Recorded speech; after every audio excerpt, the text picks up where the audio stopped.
Hello, today I'm going to be showing you how to use your contact manager in your Vanguard student portal to send a message to your advisor.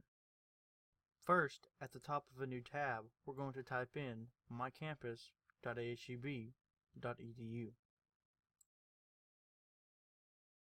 Then once here, we're going to go to the right where it says Login in red, click on it, and then click on Student Portal homepage.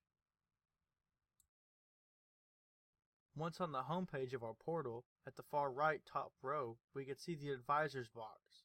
If you click on the underlined name, there's a link that opens where you can send a message to your advisor. For this example, I'm going to send one now.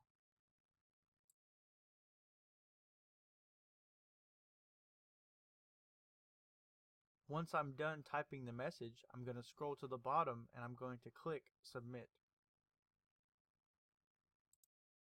Your advisor's response may take some time, but when we check our email, we can see that the advisor emailed us back with an appropriate appointment time.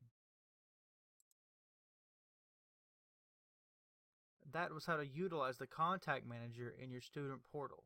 If you have any other questions, please feel free to come by the Vanguard Technical Support Center, give us a call, or send us an email. Thank you, and have a great day.